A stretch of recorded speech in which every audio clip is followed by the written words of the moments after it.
2026 പിണറായി വിജയൻ മൂന്നാം ഊഴം ലക്ഷ്യമിടുമ്പോൾ അത് ചരിത്രമാകുമോ അതോ വെറും ഹിമാലയൻ പരാജയമാകുമോ? ഇടതുകോട്ടകൾ വിറയ്ക്കുന്നു, വലതുപക്ഷം പകൽക്കിനാവ് കാണുന്നു.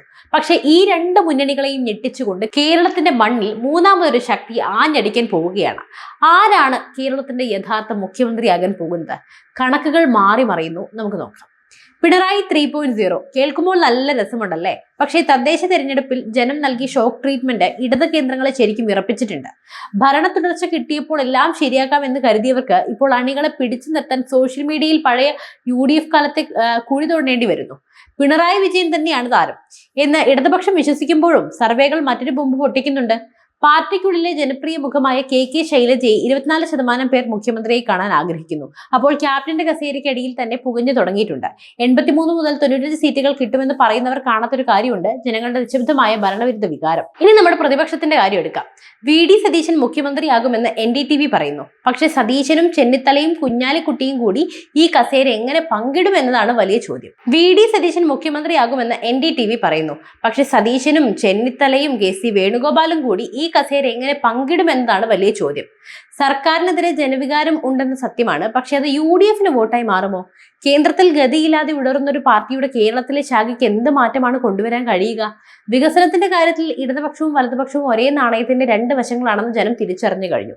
ഇവിടെയാണ് യഥാർത്ഥ പോരാട്ടം തുടങ്ങുന്നത്. ലോകം ഭാരതത്തെ നോക്കി കൈയടിക്കുമ്പോൾ, നരേന്ദ്രമോദിയുടെ നേതൃത്വത്തിൽ ഈ ഇന്ത്യ കുതിച്ചു പായുമ്പോൾ കേരളം മാത്രം എന്തിനാണ് പിന്നോട്ട് നടക്കുന്നത്? കഴിഞ്ഞ തവണ അക്കൗണ്ട് തുറക്കാൻ കഴിഞ്ഞില്ലെങ്കിലും ഇത്തവണ BJP കരുതിക്കൂട്ടിയാണ്. രാജീവ് ചന്ദ്രശേഖരനെ പോലെയുള്ള പ്രൊഫഷണലുകൾ മുഖ്യമന്ത്രി സ്ഥാനത്തേക്ക് പരിഗണിക്കപ്പെടുന്നു എന്ന വാർത്ത തന്നെ ഇടതു വലത് മുന്നണികളുടെ ഉറക്കം കെടുത്തിയിട്ടുണ്ട്. 3 സീറ്റുകൾ കിട്ടുമെന്ന് സർവേകൾ പ്രവചിക്കുമ്പോൾ അത് വലിയൊരു കൊടുങ്കാറ്റിന്റെ മുന്നോടിയാണെന്ന് പലരും മറന്നുപോകുന്നു. വികസനം എന്നാൽ വെറും വാചക കസർത്തല്ല എന്ന് മോദി സർക്കാർ കാണിച്ചു തന്നു. വന്ദേ ഭാരതും ഡിജിറ്റൽ ഇന്ത്യയും ആഗോളതലത്തിൽ ഭാരതം നേടുന്ന അംഗീകാരവും കേരളത്തിലെ യുവതലമുറയെ മാറ്റി ചിന്തിക്കാൻ പ്രേരിപ്പിക്കുകയാണ്. പ്രീണന രാഷ്ട്രീയത്തിനും ഇനി ആയുസ്സില്ല. എന്തുകൊണ്ട് കേരളം മാറണം? കാരണം 34% ആളുകൾ ഈ സർക്കാരിന്റെ പ്രകടനം ശരാശരി മാത്രമാണെന്ന് പറയുന്നു. അഴിമതിയും സ്വജനപക്ഷപാതവും കൊണ്ട് പൊറുതിമുട്ടിയ ജനങ്ങൾക്ക് മുന്നിൽ ഒരേ ഒരു ബദലേയുള്ളൂ. അത് ഭാരതത്തിന്റെ വികസനത്തിനൊപ്പം നിൽക്കുന്ന ദേശീയ രാഷ്ട്രീയമാണ്. ഇന്ത്യ ലോകത്തിലെ 3ാമത്തെ സാമ്പത്തിക ശക്തിയാകാൻ കുതിക്കുമ്പോൾ കേരളം കടക്കിണിയിൽ മുങ്ങിത്താഴുകയാണ്. ഈ ദുരവസ്ഥ മാറ്റാൻ പഴയ തറവാട്ട് രാഷ്ട്രീയക്കാർക്ക് കഴിയില്ല. അവിടെയാണ് BJPയുടെ പ്രസക്തി. കേരളം ഇപ്പോൾ ഒരു വഴിത്തിരിവിലാണ്. കേരളത്തിന്റെ രാഷ്ട്രീയ ചിത്രം മാറുന്നു. ചുവപ്പും ത്രിവർണവും മങ്ങി കാവി പടരുന്നു. പിണറായിയുടെ മൂന്നാം ഊഴമോ UDFന്റെ തിരിച്ചുവരവോ അല്ല, മറിച്ച് കേരളം ഭാരതത്തിന്റെ വികസന ഭൂപടത്തിൽ എവിടെ നിൽക്കണമെന്നതാണ് ഈ തെരഞ്ഞെടുപ്പിന്റെ കാതൽ.